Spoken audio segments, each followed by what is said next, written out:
దేవుని స్తోత్రం కలుగుగా. మొదటి రాజుల గ్రంథమే 3వ అధ్యాయం 7వ వచనం. నా దేవా యెహోవా, నీవు నా తండ్రి అయిన దావీదునకు బదులుగా నీ దాసుడనైనా నన్ను రాజుగా నియమించి ఉన్నావు. అయితే నేను బాలుడను, కార్యములు జరుపుటకు నాకు బుద్ధి చాలదు. నీ దాసుడనైన నీవు కోరుకునిన జనుల మధ్య ఉన్నాను. వారు విస్తరించి ఉన్నందున వారిని లెక్క పెట్టుటయు వారి విశాల దేశంలో తనిఖీ చేయుటయు అసాధ్యము. ఇంత గొప్పదైన నీ జనములకు న్యాయం తీర్చగలవాడు ఎవడు? కాబట్టి నేను మంచి చెడ్డలు వివేచించి నీ జనులకు న్యాయము తీర్చినట్లు నీ దాసుడైన నాకు వివేకము గల హృదయం దయచేయము. సొలొమోను చేసిన ఈ మనవి ప్రభువులకు అనుకూలమాయను కనుక దేవుడు అతనికి ఈలాగు సెలవిచ్చెను. దీర్ఘాయువునైనను ఐశ్వర్యమునైనను నీ శత్రువుల ప్రాణమునైనను అడగక న్యాయములను గ్రహించుటకు వివేకము అనుగ్రహించమని నీవు అడిగితివి. నీవు ఎలాగున అడిగినందున నీ మనవి ఆలకించుచున్నాను. బుద్ధి వివేకములు గల హృదయమును నీకిచ్చుచున్నాను. పూర్వీకులలో నీ వంటి వాడు ఒకడును లేడు, ఇక మీదట నీ వంటి వాడొకడును ఉండడు. మరియు నీవు ఐశ్వర్యమును ఘనతను ఎమ్మని అడుగకపోయినను నేను వాటిని కూడా నీకిచ్చుచున్నాను. అందువలన నీ దినములన్నిటను రాజులలో నీ వంటి వాడొకడైనను ఉండడు. దేవుని స్తోత్రం. హల్లెలూయా. రాజైన సొలొమోను రాజుగా అయ్యి అంతఃపురంలో ప్రవేశించిన తర్వాత మనమేలాగా ప్రారంభ ప్రార్థన చేస్తాము అలాగా ఆయన కూడా ఆయన సీటు దగ్గర ప్రార్థన చేస్తున్నాడు.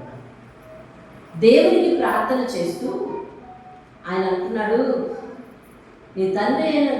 నా తండ్రి అయిన దావీదునకు కుమారుడను నేను సొలొమోను. మరి దావీదుకు బదులుగా రాజయ్యాను. నీవు దీవించిన జనం ఇశ్రాయేలు జనం మీద నేను రాజయ్యాను. నీవు దీవించిన జనం చాలా విస్తరించిన జనము. అంటే దేవుడు ఆ జనాన్ని ఏం చేశాడనమాట? విస్తరింప చేశాడు. చాలా విస్తారమైన జనం ఈ జనము. ఎంత జనమో తెలిసింది? లెక్క పెట్టడానికి కష్టం ఉందంట. 12 గోత్రాల జనం అంటారు. యాకోబు యొక్క 12 మంది కుమారుల వంశాలు అంటారు.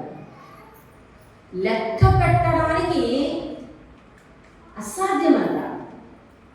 లెక్కకే అసాధ్యం అంటే వాళ్ళు ఎంతమంది ఉన్నారు? ఈరోజు మనందరం ఫింగర్ పాయింట్తో కౌంట్ చేసేయచ్చు. ఇలా మనందరం లెక్క పెట్టడానికి అసాధ్యంగా ఉన్నారంట. తెలుసా? ఎవరి సంతానం వాళ్ళు? చెప్పండి. యాకోబు సంతానం. యాకోబు ఒకనాడు ఏమయ్యాడో తెలుసా? అనేది ఒంటరి అయ్యాడు. అన్నీ ఉన్నాయి, ఎవరు లేరనడానికి లేదు. తల్లి ఉంది, తండ్రి ఉన్నాడు, అన్న ఉన్నాడు, ఆస్తిపాస్తులు ఉన్నాయి, అన్నీ ఉన్నాయి. సొంత ఇల్లు ఉంది, సొంత పొలం ఉంది, అన్నీ ఉన్నాయి. కానీ కొన్ని పరిస్థితులు తనని ఏం చేశాయంటే ఒంటరి చేశాయి. ఏం చేశాయి తనని? మన చుట్టూ ఉన్న పరిస్థితులు ఎప్పుడు మనల్ని దిట్టంగా ఉంచుతాయి అనుకోవటం తప్పు. ఎప్పుడు ఎలా మారుతామో మనకు తెలియదు. కాబట్టి ఏ స్థితిలోకి మనం పడిపోయినా లేదా ఏ స్థితిలోకి ఎదిగిపోయినా మనకు కావాల్సింది దేవుడు. దేవునికి స్తోత్రం. మీరు వచ్చే వాళ్ళ కోసం చూస్తూ ఉన్నారనుకోండి, మీరు ముందుగా వచ్చి మీకు ఏం లాభం ఉండదు. మన ముందు ఏం దొల్లుకుపోతున్నా మనం అసలు చూడడానికి తల తిప్పడానికి ఏమీ లేదు. ఎందుకంటే ఇక్కడ మాట్లాడుతుంది నేను కాదు అని భావిస్తే మీరు పొరపడుతున్నట్టు. దేవుడే మాట్లాడుతున్నారు. వచ్చేవారు వస్తూనే ఉంటారు. వాళ్ళకి ఎప్పుడు వెళ్ళేటప్పుడు వస్తారు. నువ్వు వినాలి, వాక్యాన్ని వినాలి. దేవునికి స్తోత్రం. ఏదో ఒక పరిస్థితిలో మనము కష్టాల్లో పడవచ్చు. ఏదో ఒక సమయంలో మనం హెచ్చరిక అదంతా ఎవరి చేతిలో ఉంది అంటే దేవుడి చేతిలో ఉంది. కాబట్టి నువ్వు నీ స్థితిలో పడిపోయినా, శ్రమలో కూరుకుపోయినా, లేదు శ్రమలు లేవు, శోధనలు లేవు, అన్నింటినీ విడిపింపబడి పై స్థాయికి వెళ్ళిపోయినా, నీకు మాత్రం కావలసింది ఎవరంటే దేవుడు. కాబట్టి ఒక్కడు దేవుడు లెక్క పెట్టలేనంత జనం చేసేటంట. మనం ఈరోజు చదువుతుంది సొలొమోను కోసం, కానీ దేవుడు మాట్లాడుతుంది యాకోబు కోసం. అర్థమైందా? ఆయన ఎక్స్పెక్టేషన్స్ మనం గ్రహించలేము. మీరు అనుకుంటారు అక్క ఈరోజు ఏం వాక్యం చెప్తుంది అని మీరు అనుకుంటారు, కానీ ఆయన ఏం మాట్లాడతాడో నేను ఎక్స్పెక్ట్ చేయలేదు. మీరు చదివింది ఎవరి కోసం? యాకోబుని ఫోకస్ చేస్తున్నాడు దేవుడు. లెక్క పెట్టలేనటువంటి జన్మం చేశాను ఆయన. దేవుడు శ్రమలలో పడ్డ వాళ్ళము, ఒంటరిగా అయిన వాళ్ళము, కొన్ని కష్టాల్లో కూరుకుపోయిన వాళ్ళు జ్ఞాపకం చేసుకోవాల్సింది ఏంటంటే, నా దగ్గర దేవుడు ఉంటే నేలకు కొట్టిన బంతి చూడండి ఎలా లేస్తుందో, బౌన్స్ అవుతుందో, అలా మన పరిస్థితుల నుంచి మనం విడిపింపబడతాం. ఎందుకంటే శ్రమలో కూడా మనతో ఉండు దేవుడు. దేవుని స్తోత్రం. ఒంటరితనంలో కూడా మనతో ఉండు దేవుడు. ఆయన దేవుని స్తోత్రం. అయితే లెక్క పెట్టలేని జనం అయిపోయారు. ఆ లెక్క పెట్టలేని జనంకి ఈయన రాజయ్యాడు. ఇప్పుడేమో వచ్చి ప్రార్థన చేస్తున్నాడయ్యా, లెక్క పెట్టలేనటువంటి విస్తారమైన జనం వీళ్ళు, వాళ్ళకేమో విశాల దేశాన్ని ఇచ్చావు, ఆ దేశమంతా తిరిగి తనిఖీ చేయడం, వాళ్ళు ఎలా జీవించడం నాకు నా జ్ఞానానికి సరిపోతాడు, అసాధ్యం ఇది. కాబట్టి నాకేమొద్దు, జ్ఞానం ఇల్లు అన్నాడు. ఏమన్నాడు? ఏమడిగాడు దేవుణ్ణి? ఏమడిగాడు దేవుణ్ణి? జ్ఞానం ఇచ్చి మళ్ళీ ఏంటంట చదవము, వివేకము గల హృదయమును దయచేయు. దేవుని స్తోత్రం. మంచి చెడ్డలు వివేచించాలి, ఈ జనులకు న్యాయం తీర్చాలి, నాకు వివేకము గల హృదయము. ఆయన అడిగినది ఏంటంటే వివేకము గల హృదయం. వివేకము గల హృదయం. మన ప్రార్థన అంశంలో మీరు చేసుకునే వ్యక్తిగత ప్రార్థనలో ఉండవలసింది ఇది. ఏంటి ఇది? బుద్ధి వివేకములు గల జ్ఞానం, మంచి చెడులను విచక్షించే జ్ఞానం నాకు అడగాలి. దేవునికి స్తోత్రం. ఈరోజు నువ్వు చేర్చుకోవాలి, నీ ప్రార్థనలో ఈ పాయింట్ లేకపోతే చేర్చుకోవాలి. దేవాంశ్ కూర్చోవాలి, ఈ పాయింట్ చేర్చుకోవాలి. ఏమడుగుతున్నాడు దేవుడు? బుద్ధి వివేకముల గల జ్ఞానం. దేవుడు అడుగుతున్నాడు. వెంటనే దేవుడు స్పందించి దానికి అంటాడు, ఈ మనవి ప్రభువుకు ఏమైందంటే, ఎలా ఉందంట? అనుకూలం అంటే అమ్మ పిడిగా ఏదో అడుగుతావు అనుకున్నాను, ఇది అడిగావు, నువ్వు నిజంగా తెలియని వాడవే అంటున్నాడు దేవుడు. మెచ్చుకున్నాడు హృదయంగా. మన ప్రార్థన విధానం దేవుడు మెచ్చుకోవాలి, మన మనవులు దేవుడు మెచ్చుకోవాలి, మన కోరికలు దేవుడు మెచ్చుకోవాలి, మన విన్నపాలు దేవుడు మెచ్చుకోవాలి. అంటే ఎలా ప్రార్థించాలో మనమే నేర్చుకోవాలి. ప్రార్థన కోర్సే లేదు ఎక్కడ. అర్థమైంది? ప్రార్థన కోర్సు చేసేవాళ్ళు ఎన్నటికీ వారి ఆత్మీయ స్థితిని మార్చుకోలేరు. ఈ లోకంలో చాలా మంది ప్రార్థనా కోర్సులు చేస్తున్నారు. తెలుసా? అంటే ఏం తెలుసా? వాళ్ళకు ఒక పుస్తకం ఉంటుంది, ఆ పుస్తకంలో ప్రార్థన చదివేసుకోవడమే, తర్వాత అది మూసేయడమే, తర్వాత అనుకోవడమే, వెళ్ళిపోవడమే. ఎన్నాళ్ళు చేసిన ఏం ప్రార్థన చేస్తావయ్యా అంటే ఆ పుస్తకంలో ప్రార్థనే. కానీ దేవుడు అడుగుతున్నది నీ మనసులో ప్రార్థన. మనసులో ప్రార్థన కావాలి. మనసులో నుంచి బయటకు తోడు ప్రార్థన. ఈ మనసులోంచి తోడాడు ప్రార్థన. ఏమంటాడు తెలుసా? నాకు జ్ఞానం లేదయ్యా, నాకు జ్ఞానం కావాలి అడుగుతా. ఏం లేదంట? లేదంట. ఏం కావాలంట? జ్ఞానం కావాలి. వెంటనే ఆ కోరిక దేవుడికి ఏమైందంటే తెలుసండి, అనుకూలం అయిపోయిందంట. ఆ అనుకూలం అయిపోయినట్టునే అంటున్నాడు, స్పందించేసాడు దానికి. ఏమంటాడంటే, నాయనా సొలొమోను, నువ్వు దీర్ఘాయువు అడుగుతావు అనుకుని ఎక్స్పెక్ట్ చేశాను, నేను అడగలేదు. ఐశ్వర్యాన్ని అడుగుతావు అనుకుని ఎక్స్పెక్ట్ చేశాను, అడగలేదు. శత్రువుల ప్రాణము అంటే, నాయనా నేను రాజయ్యాను, నా చుట్టుప్రక్కల ఎక్కడికి యుద్ధానికి వెళ్ళినా అందరినీ మట్టు పెట్టించాలి, నేను తిరిగి జయంతో వచ్చేయాలి అని అడుగుతావు అనుకున్నాను, అది కూడా అడగలేదు. రాజు అడగవలసిన ఏమిటి? రాజు దీర్ఘాయువుతో ఉంటే లాభం ఏంటండి? ఎప్పటికీ అతనే రాజు కదా. ఆ రోజుల్లో ఎలక్షన్లు లేవండి. ఆయన కొడుకున్నంతకాలం ఆయనే, ఆయన చనిపోతే ఆయన కొడుకు లేచి వస్తాడంతే. దీర్ఘాయువు అడిగితే లాభం ఏంటి? రాజ్యం ఎప్పుడు ఆయన చేతిలోనే ఉంటుంది. ఐశ్వర్యం అడిగితే లాభం ఏంటి? యుద్ధాలకు వెళ్ళినప్పుడు ఎంత మనీ ఎక్స్పెన్సివ్ అయినా కూడా ఇది ఖర్చు పెట్టేస్తుంది. శత్రువుల ప్రాణం లాభం ఏంటి? ఈయన ఆ చుట్టుపక్కల ప్రాంతంలో రారాజై ఛత్రాధిపతి, ఛత్రాధిపత్యం చేస్తాడు. ఇవన్నీ అడుగుతాం అనుకున్నాను, అడగలేదు.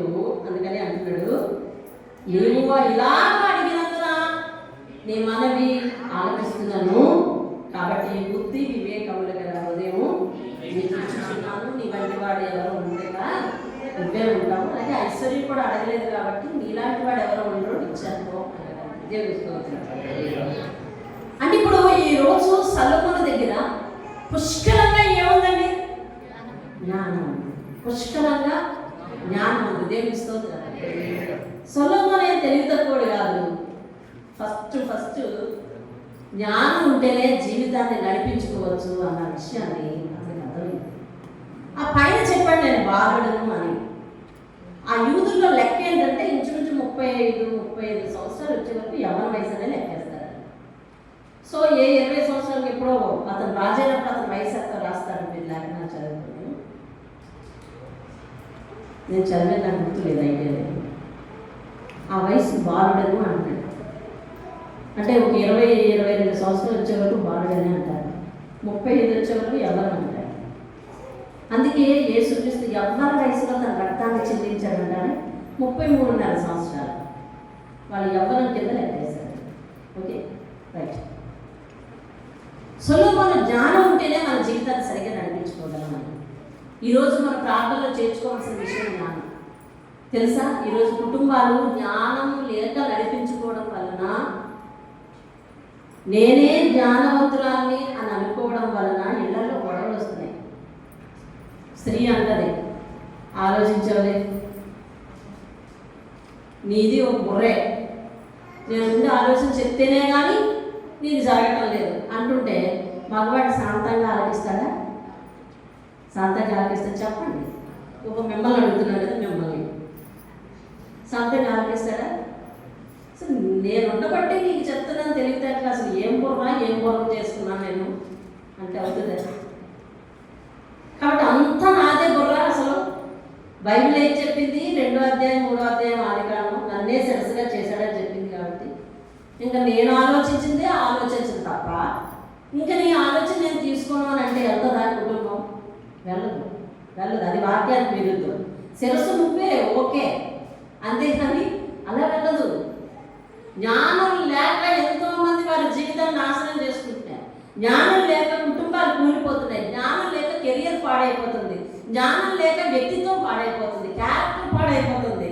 జ్ఞానం లేక బంధాలు విడిపోతున్నాయి. జ్ఞానం లేక కుటుంబాలు కూలిపోతున్నాయి. జ్ఞానం లేక వ్యవస్థలు పాడైపోతున్నాయి. జ్ఞానం లేక ఫ్యాక్టరీలకు లేకపోతే సంస్థలకు నష్టం వాటిల్లుతుంది. జ్ఞానం లేక ఏ వ్యక్తి కొంత ముందుకెళ్ళలేకపోతున్నాడు. ఎదగవలసిన వ్యక్తి దిగజారిపోతున్నాడండి జ్ఞానం లేక. ముఖ్యంగా మనిషికి ఏ జ్ఞానం ఉండాలి తెలుసా? దేవుని జ్ఞానం ఉండాలి. దేవుని స్తోత్రం. యెహోవా యందు భయభక్తులు కలిగి ఉండుటే జ్ఞానమునకు మూలము అని చెప్పి సామెతల గ్రంథం మొత్తుకుంది చాలాసార్లు. 9వ అధ్యాయం 10వ వచనంలో ఉంటుంది, యెహోవా యందు భయభక్తులు కలిగి ఉండుటకే జ్ఞానము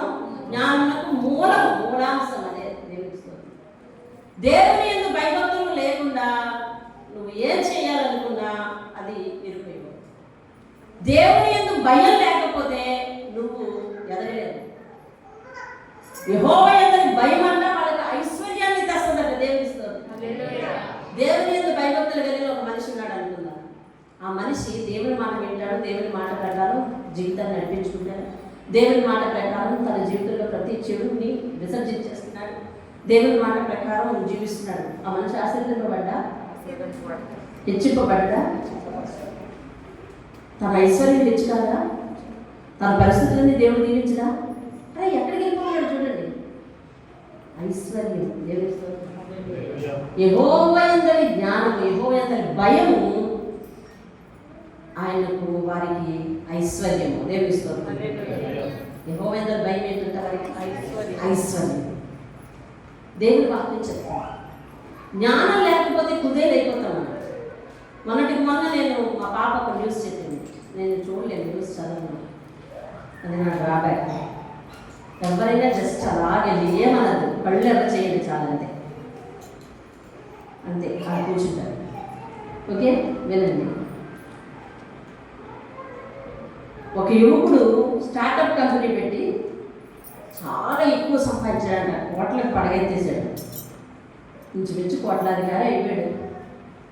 పాపం తనకు ఒక సంబంధం వచ్చింది, వాళ్ళు కూడా చాలా డబ్బులు వాళ్ళంట.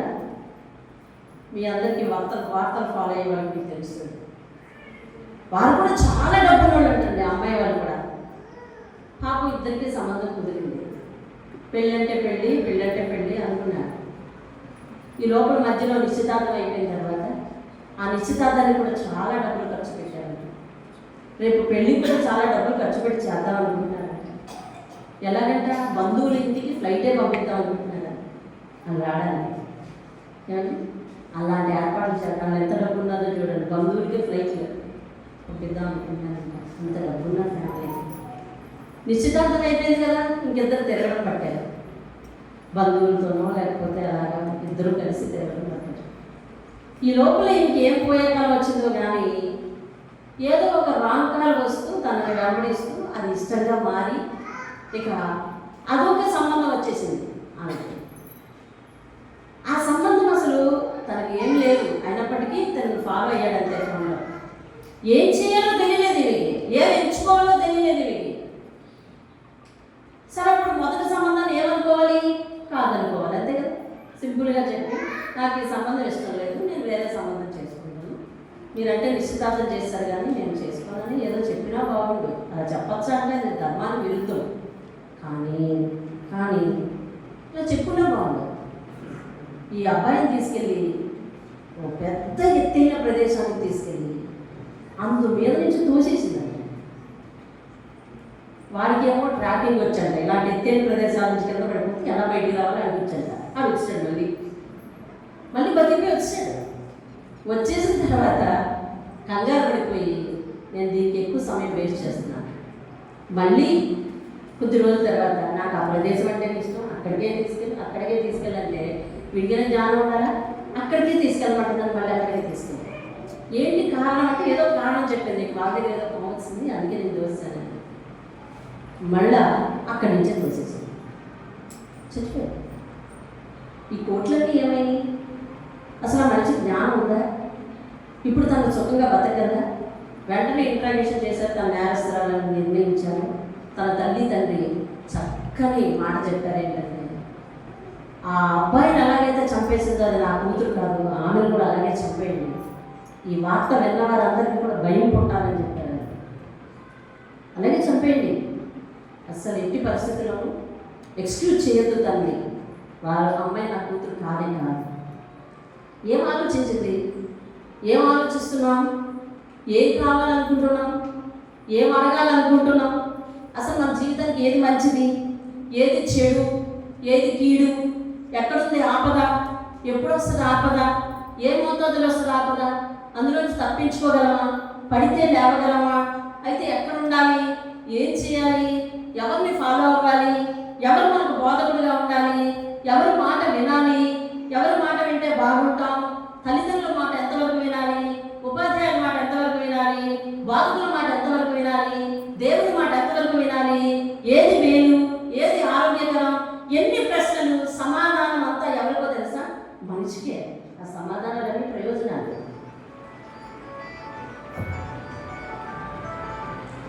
సమాధానాలన్నీ ప్రయోజనాలు. ప్రతి మనిషి వివేచించాలి, ఆలోచించాలి. ఎక్కడ ఉండాలి, ఎక్కడ ఉంటున్నాం ఆలోచించాలి. ఏం చేస్తున్నాం, దీని ఫలితం ఏమిటి ఆలోచించాలి. దీని ప్రభావం ఏమిటి ఆలోచించాలి. నిర్ణయాలు తీసుకుంటున్నాం, ఈ నిర్ణయం వెనక ఏం జరుగుతుంది ఆలోచించాలి. ఒక మాట మాట్లాడుతున్నాం, ఆ మాట యొక్క ఫలితం ఎక్కడిలోకి వెళ్ళిపోతుంది ఆలోచించాలి. ఇలా ఆలోచించడం మాట్లాడటం వలననే కుటుంబాలలో గొడవలు ఎక్కువ అవుతున్నాయి, సమస్యలు ఎక్కువ అవుతున్నాయి. ఆలోచించకుండా నిర్ణయం తీసుకోవడం వల్లనే దేవుడికి నీకు విరోధం పెరుగుతుంది. జ్ఞానం లేకుండా ప్రవర్తించడం వలననే దేవుడి దగ్గర నువ్వు ఖచ్చితంగా కనపడలేకపోతున్నావు. దేవుడి దృష్టిలో నువ్వు యథార్థంగా ఉండలేకపోతున్నావు. జ్ఞానం లేదు. వీళ్ళ అబ్బాయి రాజయ్యాడు. తర్వాత వీళ్ళ అబ్బాయి రాజయ్యాడు. రాజైతే ఆయనకు ఒక సమస్య వచ్చింది. రాజైన వెంటనే ఆ ప్రజలందరూ వచ్చారు. సొలొమోను కాలంలోనే 12 గోత్రముల రాజ్యము విడిపోయింది. రాజ్యం చిన్న భిన్నమైపోయింది. సొలొమోను జీవితం కాలిపోయింది. సొలొమోను దేవుని దగ్గర జ్ఞానాన్ని అడిగాడు. అడిగిన జ్ఞానాన్ని దేవుడు పుష్కలంగా ఇచ్చాడు. ఒక మాట కూడా అన్నాడు, నీకంటే ముందు నీ వంటి జ్ఞానవంతుడు ఎవడూ లేడు, నీ తర్వాత కూడా ఎవరు రాబోడంటే నువ్వే ద క్లవరెస్ట్ ఎవరెస్ట్ అన్నాడు. కానీ అలా జరిగిందా? ఇచ్చిన జ్ఞానాన్ని సొలొమోను ఏం చేశాడు తెలిసిన? పెడకలు పెట్టాడు. దేవుడు జ్ఞానం ఇస్తాడు. బైబిల్ చదవడం వల్ల నీకు జ్ఞానం వస్తుంది. దేవుని వాక్యం వినడం వల్ల జ్ఞానం వస్తుంది. దేవుని వాక్యాన్ని వింటూ దాన్ని పాటించడం వల్ల జ్ఞానం వస్తుంది. దేవుని వాక్యం వినిన వారు మాత్రమే జ్ఞానవంతులు కాలేరు, దాన్ని పాటించిన వారు జ్ఞానవంతులు అవ్వగలరు. దేవుని వాక్యాన్ని పాటిస్తే ఆ వాక్యం నిన్ను చేయి పట్టుకొని నడిపిస్తుంది. ఎవరు మాట వినాలి? ఇందాక ప్రశ్న. దేవుని మాట వినాలి. ఎవరు నీకు బోధకుడుగా ఉండాలి? దేవుడు నీకు బోధకుడుగా ఉండాలి. నేను జ్ఞానిని కదా అని నీవు అనుకునవద్దు. సామెతలు 3వ అధ్యాయం.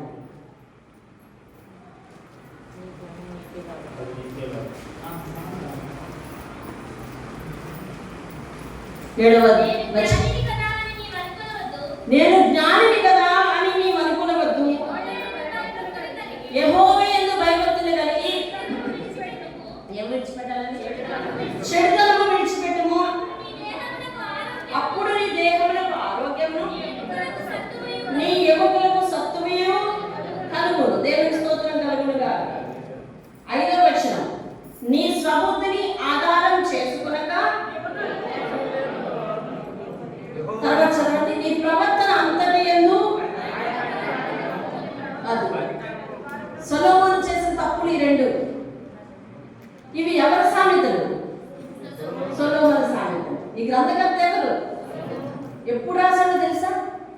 తన జ్ఞానాన్ని అంతటినీ పోగొట్టుకుని, తన పరిస్థితి కుదేలైపోయిన తర్వాత, తన బ్రతుకు చిరిగిపోయిన తర్వాత, లేవలేనంత లోతుకు పడిపోయిన తర్వాత, దేవునికి విరోధి అయ్యాడని తెలిసిన తర్వాత, రాజ్యం తునాతునకలు అయిపోయిన తర్వాత, తనకున్న శోభ పోయిన తర్వాత, తన బలం ఉడిగిపోయిన తర్వాత, తన దగ్గర ఉన్నదందరూ అంతా కూడా తన ఉపపత్నులు రాణులు ఆక్రమించుకున్న తరువాత ఆయన చెప్పిన మాట ఏంటో తెలుసా?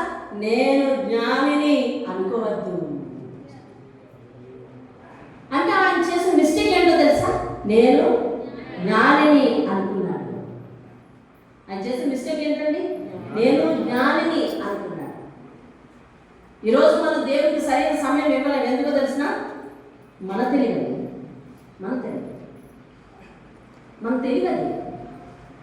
ఈరోజు మనం దేవునికి మన జీవితంలో మొదటి ప్రయారిటీ ఇవ్వలేము. తెలుసా?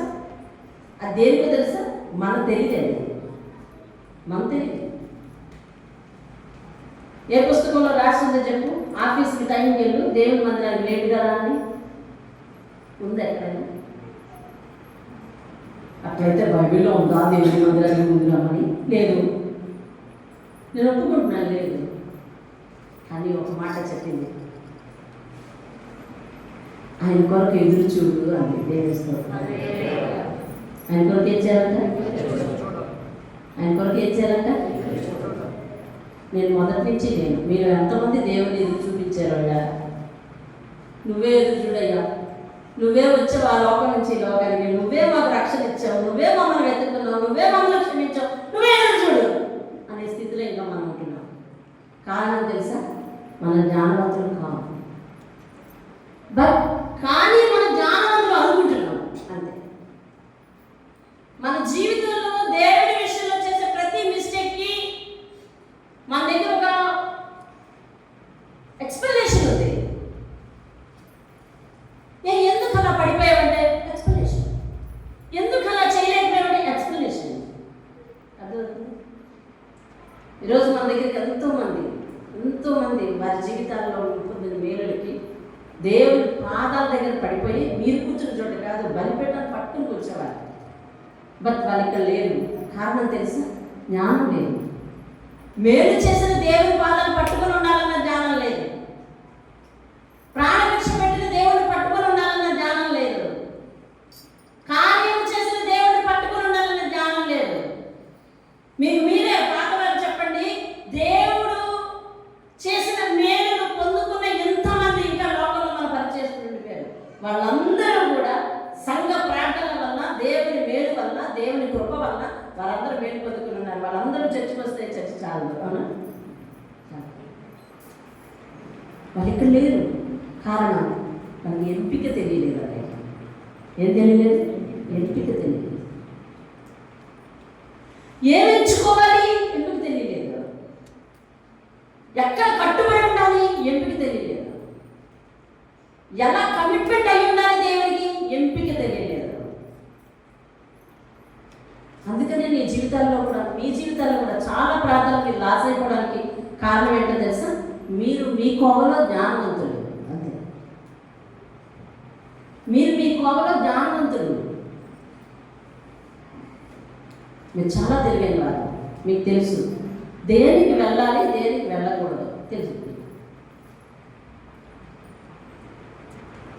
దేవుడు నాకు చెప్పమన్న సంగతులు నేను చెప్పాలి. జ్ఞానం నీకు ఇచ్చానయ్యా అంటే తర్వాత ఎందుకు పడిపోయాడు అంటే అతను ఆలోచించాడు, నేను జ్ఞానిని. తన ప్రవర్తన అంతటి యందు దేవునికి అధికారానికి ఒప్పుకో అని ఇప్పుడు రాస్తున్నాడు. అంటే తన ముందు అతను చేసిన మిస్టేక్ ఏంటి తెలుసా? తన ప్రవర్తనలో దేవుని అధికారానికి ఆయన ఒప్పుకోలేదు, తాను ఇవ్వలేదు. ఇస్తే విగ్రహారాధన చేయగలడా? దర్శనం పొందిన, వరం పొందిన ఒక మనిషి విగ్రహారాధన చేయగలడా? చేయలేడు.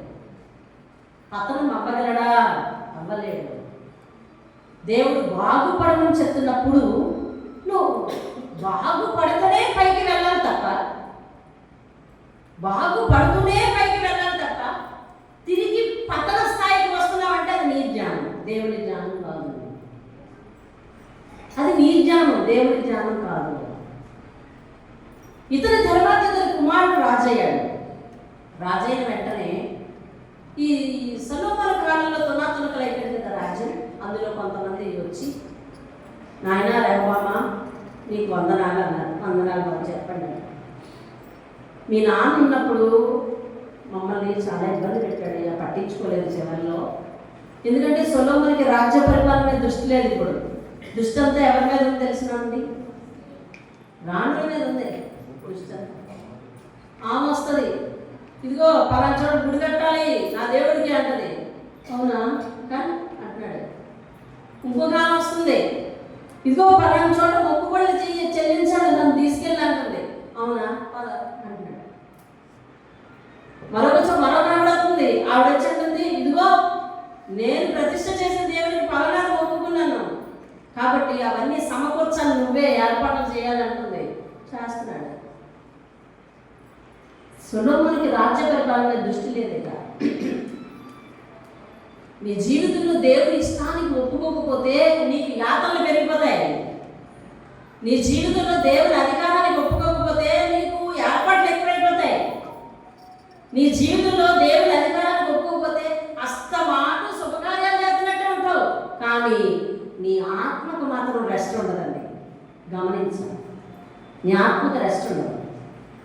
ఎంతసేపు ఎందుకంటే వేళ సొలొమోను దీవింపబడ్డాడు అంటాను నేను ఇంకో కోవలో. ఎందుకంటే ఒక్కడే 100 మంది అయ్యాడు. 100 మంది 1000 మంది అయ్యారు. ఏంటో లేదో చెప్పండి. ఆ రాణిగారు అడ్రస్ అడిగితే ఎవరు అడ్రస్ చెప్తున్నారు? ఈ ఉపపత్ని అడ్రస్ అడిగితే ఎవరు అడ్రస్ చెప్తుంది? సొలొమోను కుటుంబమే కదా వీళ్ళందరూ, అనుకోవాలి కదా, కుటుంబమే. మరి సొలొమోను కుటుంబం అభివృద్ధి చెందింది, కానీ ఏం లేదు తెలుసా? సొలొమోనుకి రెస్ట్ లేదు, పీస్ లేదు, శాంతి లేదు, విశ్రాంతి లేదు. శాంతి పోగొట్టుకున్నాడు, విశ్రాంతి పోగొట్టుకున్నాడు. మన జీవితంలో విశ్రాంతి లేదు అంటే దేవుడిచ్చింది కాదు. దేవుడికి స్తోత్రం. మన జీవితంలో విశ్రాంతి లేదంటే దేవుడిచ్చింది కాదు. మన జీవితంలో ప్రశాంతత లేదంటే అది దేవుడిచ్చింది కాదు. కానీ నువ్వు నీ జ్ఞానంతో ఏమనుకుంటావు తెలుసా? అది దీవెన అంటున్నావు నువ్వు, అది ఆశీర్వాదం అంటున్నావు నువ్వు. అది దీవెన అంటే అది ఆశీర్వాదం అండి. ఇదిగో మొన్న అలా అయింది, మొన్నండి ఇలాగైంది, నిన్నండి ఇలాగైంది, మొన్నండి అలాగైంది. అస్సలండి అసలు భోజనం తినడానికే ఖాళీ ఉండట్లేదండి అని అంటే ఆశీర్వదింపబడ్డావు, కానీ దేవునికి ఎంత ప్రాధాన్యత ఇవ్వాలి అనే విషయంలో నువ్వు ఫెయిల్ అయ్యావు. నీ కోవలో నువ్వు జ్ఞానవంతుడివి, దేవుని కోవలో నువ్వు అజ్ఞానవంతుడివి. ఆలకిస్తున్నారండి? ఇది ఆలకించిన వాళ్ళందరూ చేయి చూపించండి.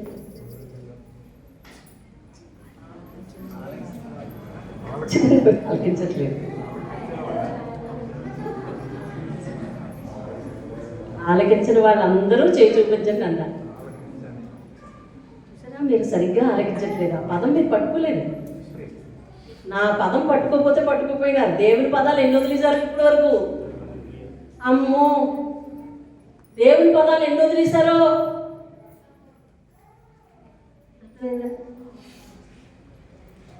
నేను మిమ్మల్ని ట్విస్ట్లో పెట్టట్లా, ఎలక్ట్నెస్లో తీసుకొచ్చాను. ఏ పదము అది ఆలకించలేదు మీరు అంటే ఇంతకుముందు ఎన్ని పదాలు వదిలేశారు. నీ కోవలో నువ్వు జ్ఞానవంతులు అనుకుంటున్నావు అంతే, కానీ దేవుని దృష్టిలో మనం ఎవరమండి? అజ్ఞానులు. వీళ్ళ బాబు వీళ్ళ కొడుకు అన్నమాట. వచ్చాడు, రాజు అయ్యాడు.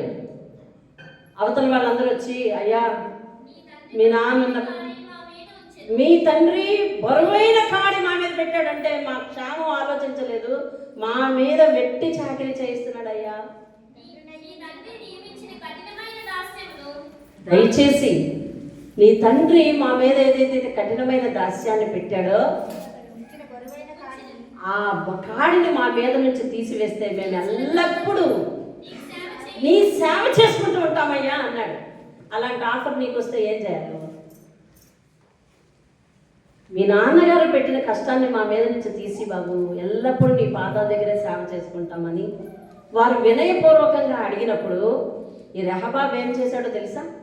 వాళ్ళ నాన్న ఎవరినైతే సలహాలు అడిగేవాడో, ఎవరైతే ఆయన సంస్థానంలో సలహాదారులు ఉన్నారో, రాజుగారికి ప్రత్యేక సలహాదారు ఉంటారు కదండి, ఉంటారు. ఈవేళ మన ప్రధానమంత్రి కూడా ప్రత్యేక సలహాదారు ఉంటారు, అర్థమైందండి. స్పెషల్ అడ్వైజర్స్ ఉంటారు, వాళ్ళు కేవలం ఐఏఎస్ ఆఫీసర్లు ఉంటారు, అర్థమైందండి. అంటే వాళ్ళకి జ్ఞానం ఎక్కువ ఉంటుందని వాళ్ళ ఉద్దేశం.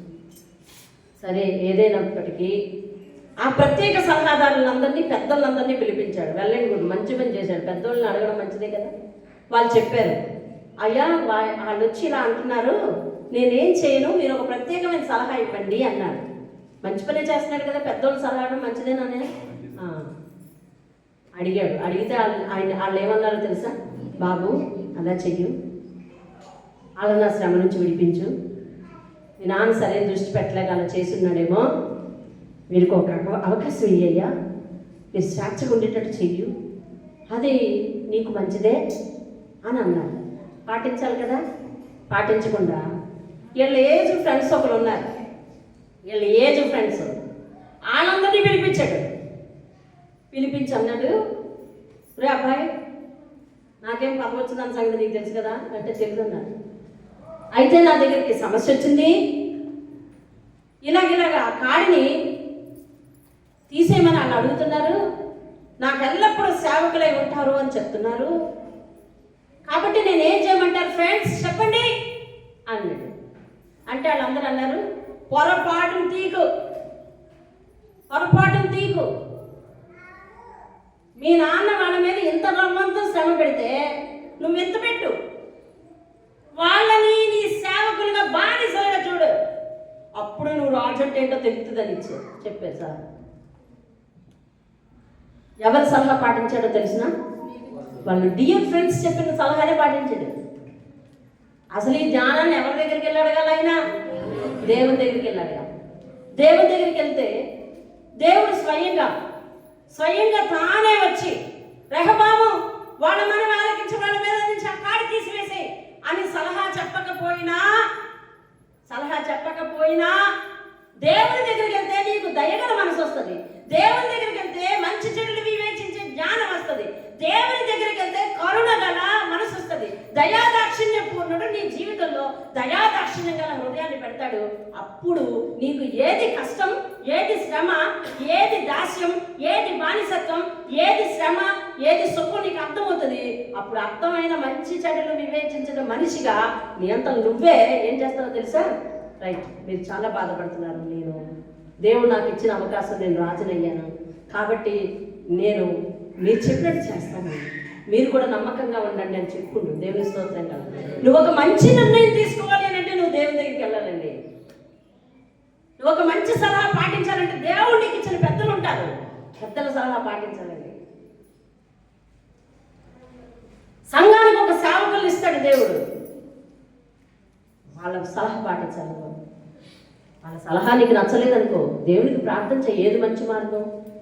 నీకు తోసినట్టు నువ్వు చేయకు, నీకు తోసినట్టు నువ్వు వెళ్ళిపోకు, నీకు తోసినట్టు నువ్వు నిర్ణయం చేసుకోకు, నీకు నచ్చిన వారి మాట వినకు. రెహబాము ఏం చేశాడు తెలుసా? ఆయనకు నచ్చిన వారి మాట విన్నాడు. ఫలితంగా ఏమైందో తెలుసా? ఆయన పారిపోవలసిన పరిస్థితి వచ్చింది. ఎవరు? రెహబాము అంటే ఎవరు? రాజే ఆ ప్రాంతం విడిచి పారిపోవలసిన పరిస్థితి వచ్చింది. పారిపోయాడు కూడా. ఆ తర్వాత పశ్చాత్తాపడితే మళ్ళీ వచ్చింది. ఎవరి దగ్గర పశ్చాత్తాపం? దేవుని దగ్గర. పరిస్థితుల్ని దేవుడే మారుస్తాడు. దేవునికి స్తోత్రం కలుగుతుంది. ఈరోజు మనము మన అజ్ఞానంతో దేవుని చులకనగా భావిస్తున్నామండి. మన అజ్ఞానంతో దేవుని మాటను చులకనగా భావిస్తున్నామండి. ఈరోజు దేవుని వాక్యాన్ని ప్రామాణికంగా తీసుకుని మనం వెళ్ళాలండి. దేవుని వాక్యం ఏం చెప్తుందో దాని ప్రకారమే వెళ్ళాలండి. అందుకు విరుద్ధంగా ప్రవర్తిస్తే మన జీవితంలో జయం జరగదండి. ఎందుకు ఆయన మాట ప్రకారమే పాటించాలి అని అంటే, నీవు పరలోక వారసుడివండి. పరలోకం నీ కొరకు రాసి ఉంచాడండి దేవుడు. దేవుని ప్రేమ ఓ చక్కని వీలునామా అండి. దేవుడి లోకానికి వచ్చిన చేసిన త్యాగం ఏంటో తెలుసా? నీ పేరు వీలునామా రాశాడండి. ఏమని తెలుసా? పరలోకము నీకు నేను ఇస్తున్నాను. అది కూడా దేంతో సంతకం చేశాడు తెలుసా? ఆయన రక్తంతో సంతకం చేశాడండి. అవునా? చెప్పాలి, దేంతో సంతకం చేశాడమ్మా? ఆయన రక్తంతో. ఆయన రక్తం కార్చిన తర్వాత ఆయన త్యాగాన్ని వివరించే నిబంధన ఏ నిబంధన అంటున్నారండి? ఇది కొత్త నిబంధన. ఏ నిబంధన అండి? పాత నిబంధనలో ఏంటి? పాపి శిక్షింపబడాలి. కొత్త నిబంధనలో ఏంటి? పాపి దేవుని దగ్గరికి వచ్చి ఆయన ఒప్పుకుంటే పాపాలన్నీ క్షమించబడతాయి. ఈరోజు చెప్పండి, మనం గత కాలంలో చేసిన పాపాలు మన మీద వెళ్తాయా? చెప్పాలి, వెళ్తాయా? వెళ్ళవు. ఎందుకని అది ఎక్కడ పోయినాయి? క్రీస్తు కార్చిన రక్తంలో కొట్టివేయబడ్డాయి. ఆ తరువాత వాక్యాన్ని తెలిసి విధితో చేసిన ప్రతిదీ నిన్ను ఏలవచ్చు బైబిల్ చెప్తుంది. లేదు, వాటి కొరకు నువ్వు పశ్చాత్తాపం పడ్డావనుకోండి, వాటిని కూడా దేవుడు ఏం చేస్తాడంటే తుడుపు పెడతాడు. దేవుని స్తోత్రం. సొలొమోను అభిషేకం పొందిన తర్వాత, పతనమైన తర్వాత మళ్ళీ సొలొమోను దేవుని దగ్గరికి వచ్చాడు. క్షమించాడా లేదా? క్షమించాడు. కాబట్టి మన పాపాలు మన మీద ఏలవని ఆయన రక్తంతో త్యాగం చేసి, రక్తము త్యాగం చేసి, ప్రాణాన్ని త్యాగం చేసి ఆయన ఒక సంతకం చేశాడండి. ఇవాళ నువ్వు తీసుకోబోతున్నావు ఆయన శరీరము, ఆయన రక్తము. ఎవడు తన శరీరమని తన రక్తమని వివేచింపక తిని త్రాగునో వాడు శిక్షా విధికి కారణమవుతాడు. పైగా ఒక మాట కూడా చెప్పబడింది, ఇది ప్రభు యొక్క రక్తమని, ప్రభు యొక్క శరీరమని వివేచింపక తిని త్రాగువాడు ఆయన శరీరమును బట్టి ఆయన రక్తమును పాపములను బట్టి ఆయన శరీరాన్ని రక్తాన్ని ఎవరైతే శిక్షించారో వారికి శిక్ష పడకుండా ఆయన క్షమించమని అడిగాడు. కానీ నువ్వైతే అది వివేచింపక తిని త్రాగితే కనుక ఆ శరీరం విషయంలో, ఆ రక్తం విషయంలో నువ్వు అపరాధివి అయిపోతావు. ఎవరవుతావటండి? అపరాధి. వినాలమ్మా, దేవుడి వాక్యం వినాలి, అందరు వినాలి. అపరాధివి అవుతావు. అపరాధములు పోగొట్టుకోవడానికి వచ్చాము. ఏది జ్ఞానము? రొట్టె తీసుకుంటున్నాము, ఎలా ఉన్నా పర్వాలేదు, బయటికి వెళ్ళి ఎలా ఉన్నా పర్వాలేదు అని చాలా మంది ఆలోచిస్తున్నారు. అది జ్ఞానం కాదు. నీ జ్ఞానము నిన్ను ముంచి వేస్తుందేమో చూసుకో. దేవుని మాటే విను, అది జ్ఞానము. దేవుని యందు భయభక్తులు కలిగి ఉండు, అది జ్ఞానము. దేవుని మాటనే పాటించడానికి ప్రయాసపడు, అది జ్ఞానము. అర్థమవుతుందా? ఒక ఆయన సువార్త చేసినాడంటే ఏమని తెలిసిన? అది తెలిసి నేను చాలా ఆశ్చర్యపడ్డాను. పర్వాలేదు, మనం చర్చికి రావచ్చు, మనం రొట్టె తీసుకోవచ్చు, మనం బయటికి వెళ్ళి తాగొచ్చు అన్నాడంట. అమ్మో అమ్మో అమ్మో అమ్మో, నా చెప్పిన తర్వాత నా గుండెల్లో రైలు పరిగెట్టిపోయాయి. అమ్మో, నీకు ప్రభు రక్తం అంటే, ప్రభు శరీరం అంటే, దేవుని సన్నిధి అంటే అంత చులకనైపోయిందా? నువ్వు ఎంత జ్ఞానవంతుడివయ్యా! ఆ జ్ఞానం ఏం చేస్తుంది తెలుసా? ముంచేస్తుంది. జ్ఞానం మన జ్ఞానం మనల్ని ముంచేస్తుంది. నువ్వు దేవుని గురించి ఆలోచించే ప్రతి ఆలోచన పవిత్రంగా ఆలోచించాలి. దేవునికి స్తోత్రం. హల్లెలూయా. మీకు విషయం తెలుసా? మీకు తెలుస్తుందిలేండి అన్నీ నాకంటే. మాట వినండి.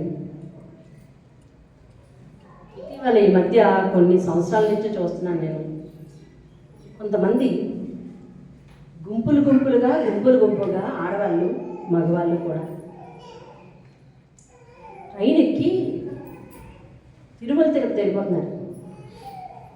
ఓ 30 మంది, ఓ 40 మంది అలా. అందరూ అన్ని రకాల ఇళ్ళ నుంచి వచ్చిన వాళ్ళు. ఎక్కడికి వెళ్తున్నారయ్యా అంటే వాళ్ళు ఏమంటున్నారు తెలుసా?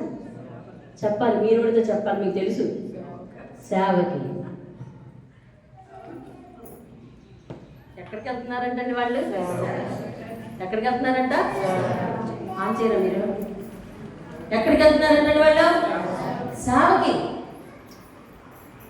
దేనికి వెళ్తారంటండి? సేవకి. సేవకి వెళ్తున్నారంట. ఎప్పుడు వస్తారు అని అడిగాను. ఎన్ని రోజులండి? వారం రోజులు చెప్తారు ఒకరు, 10 రోజులు అంటున్నారు ఒకరు, 20 రోజులు అంటున్నారు అక్కడ. మరి అక్కడ ఎక్కడ ఉంటారు అడిగా. అక్కడ ఏర్పాటు ఉంటాయి, రూమ్ ఉంటుంది, ఆ రూమ్లోనే అందరూ కనుక్కోవడం. కానీ వాళ్ళ ఇళ్ళల్లో పరుపు మంచాల మీద పడుకునే వాళ్ళు అక్కడికి వెళ్ళి ఏం చేస్తారు తెలుసా? అక్కడ భోజనాలు అవుతాయి చూసారు, ఆకులు ఎత్తుతారు వాళ్ళు, తుడుస్తారు వాళ్ళు, ఏ పని అవనివ్వండి ఆ పని చేస్తారు. ఎక్కడికి వెళ్తున్నారని అడిగితే ఏం చెప్తారు తెలిసిందండి? సేవ.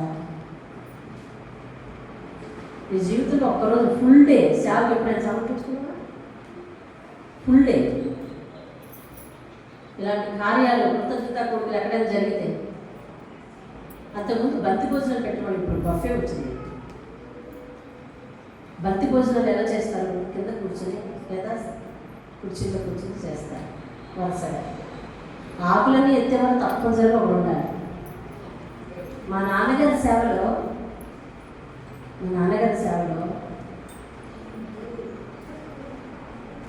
ఉన్న సంఘస్థులలో ఓ మంచి ఉద్యోగాన్ని ఇచ్చాడు దేవుడు నాకు. నేను ఒక స్కూల్ టీచర్ని ఉన్న సంఘంలో. మా నాన్నగారు సేవకులు అంటే నాకు అక్కడ 2 పోస్టులు ఉన్నాయి. ఒకటి సేవకులు కూతురు, మన పెద్ద కూతురు. రెండవది అందరికంటే ఒక మంచి ఉద్యోగం చేసుకున్న టీచర్. కానీ తెలుసా, నేను ఆకులు ఎత్తే పని నేను చేసేదాన్ని.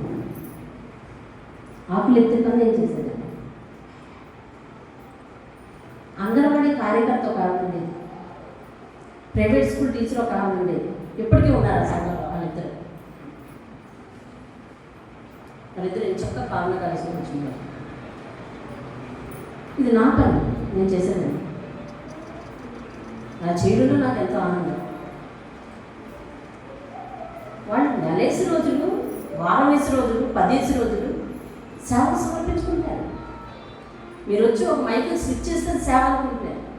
మీరు వెళ్ళేటప్పుడే మీరు కూర్చొని చాపెత్తేస్తే అది సేవ అనుకుంటారు. నా అంతర్ధానం వినండి, దేవుడు చెప్పమన్నది కూడా ఇదే. దేవునికి సేవ అంటే నువ్వేమనుకుంటావు? అసలు నీ జీవితాన్ని త్యాగం చేయడం, నీ జీవితాన్ని కొంత నష్టపోవడం, నీ జీవితాన్ని కొంత సమర్పించుకోవటం, నీ టైంలో కొంత ఆయనకి ఇవ్వటం, నీ టైంలో కొంత ఆయనకి ఇవ్వటం, మన సంపాదనలో ఇవ్వటం, అది ఉంచి ఉండేది వాక్యానుసారం. సంపాదనలో 10వ వంతు ఖచ్చితంగా ప్రతిష్టాత్మక. వాక్యం వినువారు అంటే ఎవరు? వాక్యం వినువారు అంటే ఎవరు? అమ్మా అందరైతే మాట్లాడండి. అవి ఇక్కడే ఉన్నారు అందరూ. వాక్యం వినువారు, వాక్యం చెప్పువానికి వారి మంచి పదార్థములన్నిటిలో భాగం ఇయ్యవలెను. ఏది ఇక్కడ అంత ఖాళీ. ఎట్టి పరిస్థితుల్లో నేను డైవర్ట్ అవ్వాలి. సేవ అంటే జీవితాన్ని త్యాగం చేయడం. సేవ అంటే మన సమయాన్ని దేవునికి ఇవ్వటం. దేవుని సమయం ఎంతో అంతకంటే ఎక్కువ దేవునికి ఇవ్వగలిగితే నీకెంత ఇవ్వాలో అంతకంటే ఎక్కువ దేవునికి ఇస్తాడు. హల్లెలూయా. దేవుని సమయాన్ని ఇప్పుడు మీ ఇంటికి ఎవరో ఒక గౌరవమైన వ్యక్తిని పిలిచారు, ఆయనకు ఒక యాపిల్ పెట్టాలనుకున్నారు. చక్కగా ఇప్పుడు మొక్కలు కోసి పెడుతున్నారు. పూర్వం ఏం తెలుసు, మొత్తాన్ని మొక్కలు కోసి అది కూడా ప్యాషన్గా కోసి పెడుతున్నారు. ఆ ప్లేట్ ముందు ఆయన కూర్చున్నాడు, నువ్వు కూర్చున్నావు. ఆయన తీసుకోవట్లేదు, మొహమాట వేసి. నువ్వేమో తినండి, ఒక మొక్క అయిపోయింది, తినండి, 2వ మొక్క అయిపోయింది, తినండి, 3వ మొక్క అయిపోయింది, తినండి. నువ్వే తినేసి ఎందుకు పెట్టావు? నేను సరదాగా అట్లా నాకు జరిగింది. అలా వాళ్ళు మొత్తం తినేదాకా నేను చేయట్లేదు. ఆయన మాటల్లో పడిపోయి తినేసాడు మొత్తం. ఒక్కటే మిగిల్చాను. నా కొద్ది ఐస్ నుంచి తీసాను. నేను కడదన్నా నా మొక్కని. దేవుని సమయాన్ని నువ్వు కొరికేసుకొని అమ్మాయి ఇప్పుడు పని అంతా అయిపోయిందని దేవునికి ఇస్తుంటే నువ్వు జ్ఞానవంతుడా? నువ్వు జ్ఞానవంతురా? వాళ్ళు దేనికి చేస్తున్నారో తెలియకపోయినా వాళ్ళు చేస్తున్నారండి సేవ. మీకు తెలుసా, వ్రతంలో కూర్చుంటే లేవకూడదు, వ్రత భంగం కాకూడదు. మీలో ఎవరు పూజ చేయడం నేను చేశాను. వ్రతంలో మనసు కూర్చున్నామా ఏమైనా లేకూడదు. ఆ నిష్ట వాళ్ళు పాటిస్తారు. నువ్వు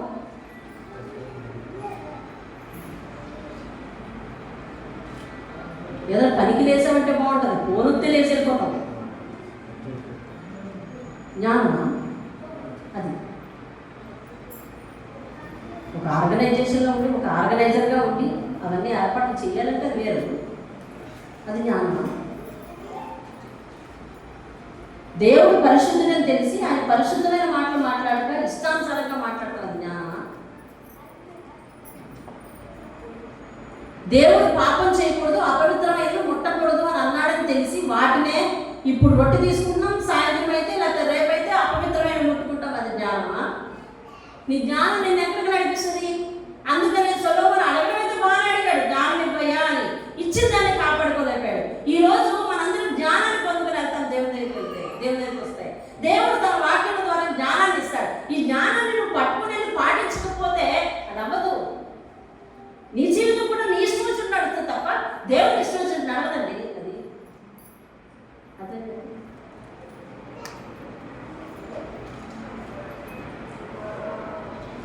నేను ఒక ఆమె చూస్తున్నాను ఆ సంఘంలో. నిలుపుడు సంఘం నా సంఘం, దేవుని సంఘం నా సంఘం, ఈ సంఘం ఒక ఆమె చూస్తున్నాను. చర్చికి అయితే అలా వస్తుందంటే అలా వస్తుంది. ఏదన్నా ఫంక్షన్ ఉందనుకోండి, అది మీకు ఎలా తెలుసండి అంటారేమో. ఫంక్షన్కి చర్చి నుంచి రెడీ అవుతాడు. మా ఇంట్లో మాకు అక్కడ పక్కన రూమ్లు ఉన్నాయి కదండి నెల్లూరులో, అక్కడి నుంచి రెడీ అవుతాయి. నేను ఇవన్నీ సమయాన్ని వ్యర్థం చేస్తున్నట్టు నేను అనుకోవట్లేదు, లాభకారణం చెప్తున్నాను. అక్కడి నుంచి రెడీ అవుతుంది. ఎలా రెడీ అవుతుందో తెలుసా? ఉదయం ముడి కాదు, ఉదయం జడ కాదు, ఇప్పుడు ఫ్యాషన్ జడ వేస్తుంది, మంచి చీర కడుతుంది, తెచ్చుకుంటుంది బ్యాగ్లో. అసలు ఏది ముఖ్యమని భావిస్తున్నావు నువ్వు? ఎక్కడ విలువగా కనిపించాలని భావిస్తున్నావు నువ్వు? ఇదేంటి లోపల నుంచి అలా తయారు చేసి ఎక్కడికి అడుగుతాను, అడిగాను ఫంక్షన్ ఉందండి అది.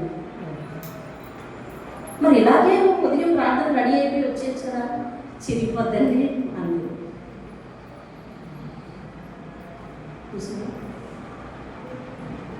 వెంటనే 2 ఆభరణాలు కూడా తగిలించింది. దేవుని సంఘానికి ఎలా తయారు చేస్తావు? మిగతా చోట్లకి ఎలా వెళ్తావు? నీ జ్ఞానం ఏది? మనుషులు చెప్పారు, మా బంధువులు చెప్పారు, లేకపోతే వాళ్ళు చెప్పారు, వీళ్ళు చెప్పారు, వాళ్ళు ఒప్పుకోవట్లేదని అదే పాటిస్తావు. దేవుని వాక్యం ఒప్పుకోవట్లేదని తెలిసి కూడా ఆడదే పాటిస్తావు. నీది జ్ఞానమా? ఏది జ్ఞానం? నువ్వేమన్నా అయిపో, వాక్యం ఇలాగే చెప్పింది, నేను ఇలాగే ఉండాలి అని అంటావు చూడు, అది జ్ఞానం. దేవుని దగ్గరికి వెళ్ళేదే ప్రతిష్టాత్మకంగా కనిపించాలని అనుకుంటావు చూడు, దేవుడు నీకు ఇచ్చిన దాంట్లో చక్కగా దేవుని దగ్గర ప్రతిష్టాత్మకంగా కనిపిస్తావు చూడు, అది జ్ఞానం. ఎక్కడికి నేను ముందెళ్ళినా వెళ్ళకపోయినా దేవుని సంఘానికి ముందెళ్ళి పడిపోతానని ఎంచుకుంటావు చూడు, అది జ్ఞానం. ఎవరు నన్ను అభిమానించినా అభిమానించకపోయినా, ఎవరు చెప్పినట్టు చేయలేదని ఎవరు అనుకున్నా, నేను దేవుణ్ణి ప్రేమించి దేవుని మాటనే పాటిస్తానని అంటావు చూడు, అది జ్ఞానం. ఇవేవైతే చేయలేదో మనము అజ్ఞానం అయిపోతున్నాం. మన దృష్టిలో మనం జ్ఞానం అయిపోయినప్పటికీ కూడా పతనం తెచ్చుకుంటున్నాం. సొలొమోను అలాగే తెచ్చుకున్నాడు. మంచి వరం ఉంది ఆయనకి, నీలాంటి వాడు మరొకడు లేడు అని. ఆ జ్ఞానంతో సుస్థిరమైన పరిపాలన ఎంత కాలం చెయ్యాలో, కానీ తన చేతుల్లో నుంచి అది జారిపోయింది. ఐక్యంగా ఉండిన ఇశ్రాయేలీయులు, ఒకే దేవుణ్ణి ఆరాధించిన ఇశ్రాయేలీయులు విడిపోయి రకరకాల దేవుణ్ణి ఆరాధించడానికి ఇష్టపడ్డారు. కారణం ఎవరో తెలుసా? మాదిరి చూపించాడు సొలొమోను. అందువలన వాళ్ళ జీవితాలకి విగ్రహాలు వచ్చేసాయి. ఇప్పుడు వాళ్ళు చేస్తున్నారు కొంత ఆడంబరం, వీళ్ళు చేస్తున్నారు కొంత.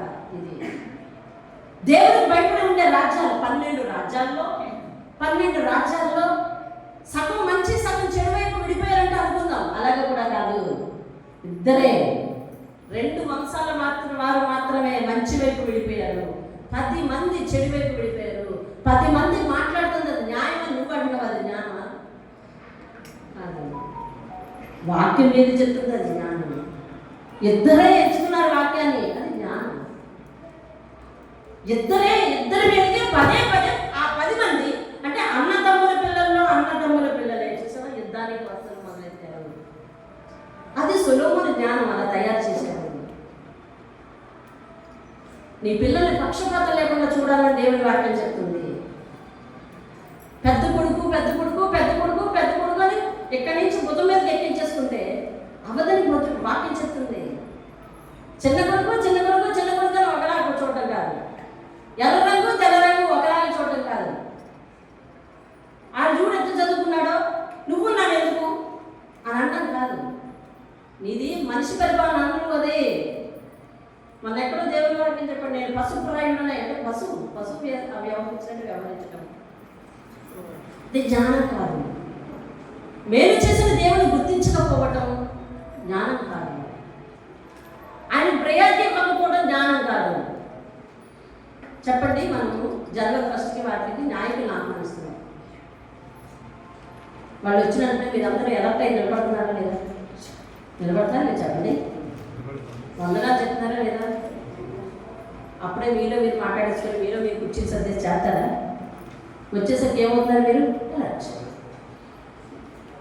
దేవుని సన్నిధి, దేవుని ఆరాధన, దేవుని ప్రార్థన మొదలైందంటే మీరు ఒక ఎలక్ట్రిస్ రాదు. దేవుని ఆరాధన ప్రారంభమైందంటే నీలో ఒక ఎలర్జీ రావద్దు. ప్రారంభ ప్రార్థన అయిపోయిందంటే నేను ప్రారంభ ప్రార్థనకు లేనే అని ఒక ఎలర్జీ రావద్దు. అన్యులు మీ బంధువులు అందరూ ఉన్నారా? మీకు అన్యులు బంధువులు ఉన్నారా? ఏది ఎంతమంది ఉన్నారు చెప్పండి అన్యులు బంధువులు. వారు అలా కాదు ఇలాగే చెయ్యాలి అని అన్నారు అనుకోండి, అలాగే చేస్తాను అంటున్నావు. అది జ్ఞానమా? దేవుని వాక్యం ఏది చెప్తారు చేస్తున్నావు చూడు. నిన్ను ఎందరు విస్మరించినా అలాగే చేస్తావు చూడు. దేవునికి ప్రాధాన్యత ఇస్తావు చూడు. ఎందరు పోయినా వినవు చూడు. దేవుడికి మహిమ అంటావు చూడు. అది జ్ఞానం. సొలొమోను పడ్డది ఎక్కడో తెలుసా? తన జీవితంలోనికి కొందరు అమ్మగారు వచ్చారు. ఏమండి సొలొమోను గారు అబ్బా సూపర్ అండి అన్నారు. అంటే ఆయన అనుకున్నాడు నిజంగా సూపరే కావాలి అనుకున్నాడు. అందులో ఒక ఆవిడండి, నేను మీ గురించి చాలా ఎక్కువ విన్నానండి, వచ్చి చూస్తే విన్నదానికంటే ఎక్కువ ఉందండి. అబ్బా మీరు ఎంత జ్ఞానవంతులండి అని అంటే, ఇన్ని మాటలు మాట్లాడుతుంటే దేవునికి మహిమ, దేవుడు నాకు దర్శనమిచ్చా మాట ఇచ్చాడని చెప్పద్దు. ఎక్కడైనా దేవుని మాట ఉపయోగిస్తాడేమో చూడండి. అందరూ వచ్చి పొగడతా ఉంటే దేవునికి మహిమ, దేవుడు నాకు దర్శనమిచ్చాడు, నన్ను మెచ్చుకున్నాడండి. నేనేం అడగలేదు దేవుడిని, నువ్వు ఈ జ్ఞానం అడిగానండి. మీరు ఈరోజు కోరుతున్నారు కదా జ్ఞానాన్ని, ఆ జ్ఞానాన్ని దేవుడిని అండి.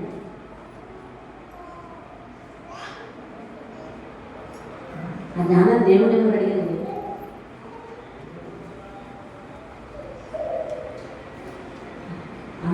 అనలేదు ఎక్కడ అనలేదు. దేవునికి నీ జీవితం నుంచి మహిమ రాకపోతే, దేవుడు నీకు ఇచ్చిన సంపాదనకి, దేవుడు నీకు ఇచ్చిన వన్నెకి, దేవుడు నీకు ఇచ్చిన రంగుకి, దేవుడు నీకు ఇచ్చిన ఒడ్డు పొడుగుకి, దేవుడు నీకు ఇచ్చిన విద్యార్థికి, దేవుడు నీకు ఇచ్చిన స్థితికి,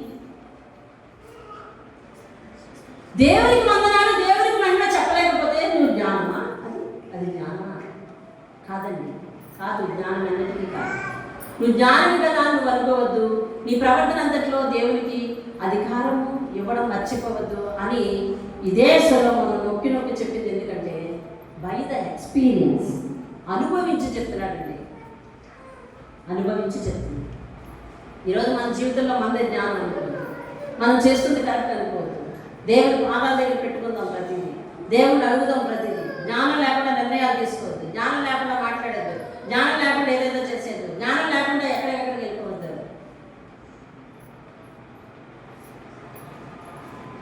అసలు జ్ఞానం లేకుండా చేయాలి. ఒక వ్యక్తికి కాళ్ళు తుంటి నుంచి పడిపోయింది. 4 నెలలు మంచి మీద ఉన్నాడు. నేను దేవుడి సన్నిధి తనకు పోతుందని చెప్పి సంఘస్థలందరినీ ఒప్పించి మనందరం వాళ్ళ ఇంటికి వెళ్ళిపోవాలా అంటే అందరూ ఒప్పుకొని వాళ్ళ ఇంటికి వచ్చారు. ఆయన మంచం మీద నుంచి ఉన్నంత కాలం, మంచం మీద నుంచి లేచిన తర్వాత కూడా వాళ్ళ ఇంట్లోనే సన్నిధి నడిచింది. లేచారు. What next? అప్పుడు దేవుడి సన్నిధిని ఇంకో చోటకి నేను నడిపించాను. అక్కడికి అందరూ వచ్చేయండి, ఈసారి ఎవరింటి దగ్గర వద్దు. మరి లేపిన తర్వాత, ఆరోగ్యం ఇచ్చిన తర్వాత ఎక్కడికి పరిగెట్టిపోవాలి? దేవుడి సన్నిధికి పరిగెట్టిపోవాలి. ఈరోజు రొట్టె తీసుకోవడానికి ఆశీర్వాద ప్రార్థనకు వచ్చింది. చెప్పాను, రొట్టె ఇవ్వను అనడానికి నాకు ఏ అధికారం లేదు. ఇవ్వనని నేను అనొచ్చు. వాక్యం వెళ్ళలేదు కాబట్టి నీకు రొట్టె ఇవ్వనని నేను అనొచ్చు. నేను అన్నాను. ఎందుకంటే నీ తర్వాత పరిస్థితిని నేను గమనించలేను, నీ తర్వాత స్థితిగతులను నేను కానలేను. కాబట్టి ఇవ్వనని నేను అన్నాను. నీకే వదిలేస్తున్నాను అంతా అని చెప్పి అలా ఒంగున్న దాన్ని, రొట్టె ఇవ్వడానికి ఒంగున్న దాన్ని, ఆ ఒంగున్నట్టే కొన్ని మాటలు చెప్పి, నువ్వేంటో, నీ స్థితి ఏంటో, నీ పరిస్థితి ఏంటో అంతా ఆలోచించుకొని నువ్వు జాగ్రత్తగా నిర్ణయం తీసుకో, పరిగెత్తకు, ఎత్తకు పరిగెడుతున్నావు దేవుని విడిచిపెట్టి, కాళ్ళు తన్నుకుంటావయ్యా.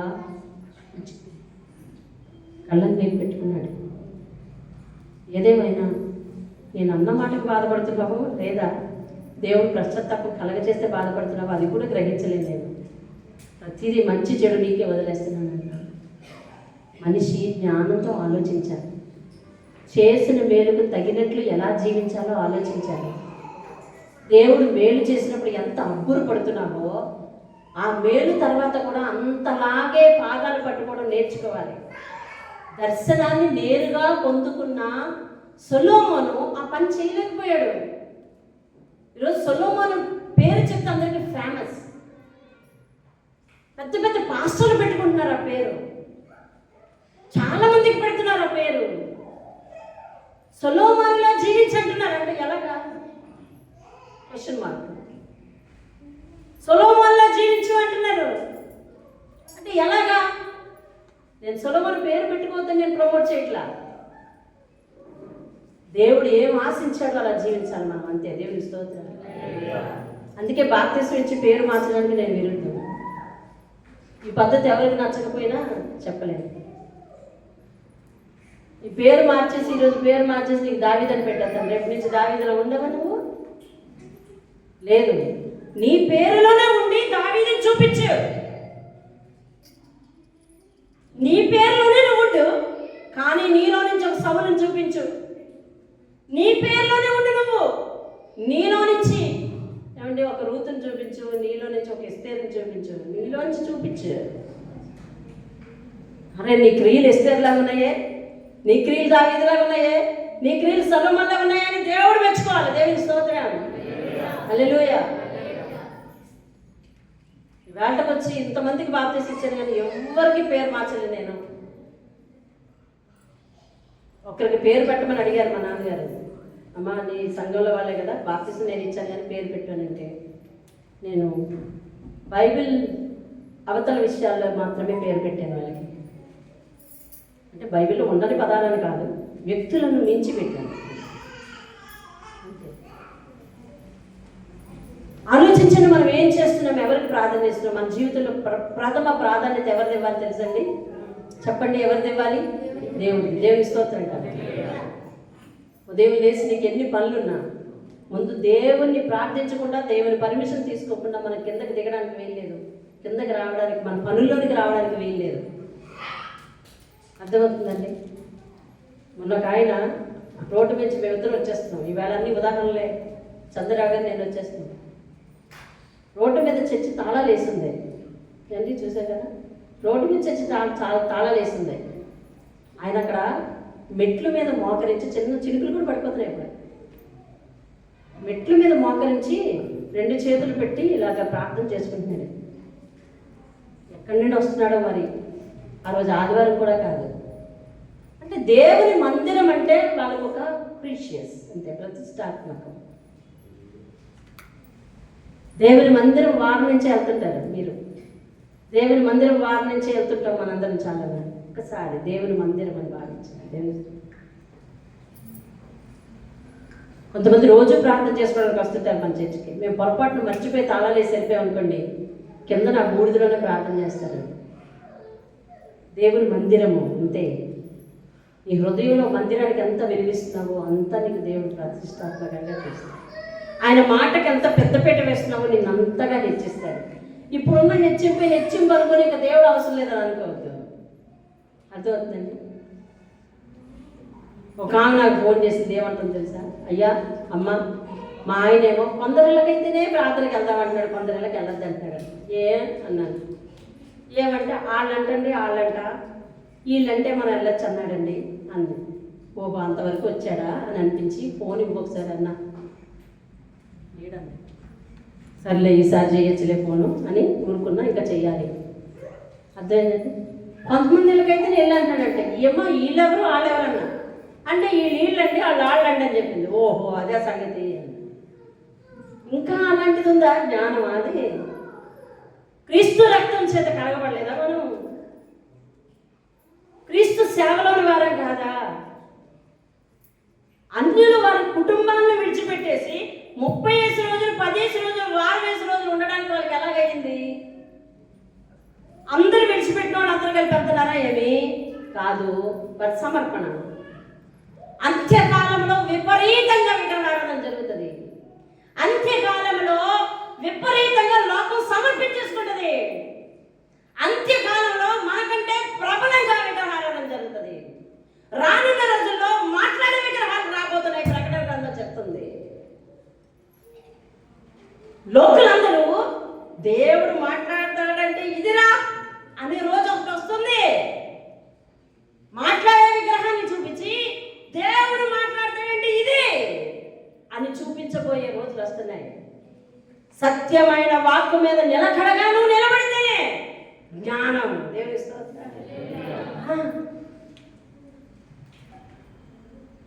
సత్యమైన జ్ఞానం అందు 3 సంవత్సరాలు ఏకదాటిగా కార్తీక మాసం చేశాను నేను. 3 సంవత్సరాలు ఏకదాటిగా నన్ను నడిపించే ఒక పెద్ద ఉండేవాడు. ఎలా చెబితే అలా నడవడా నేను. అర్థమైందండి? తెల్లవారు 4 గంటలకు లేచి నూతి దగ్గరికి వెళ్ళి చన్నీళ్ళు స్నానం చేయాలి. అలాగే చేయటమే నేను.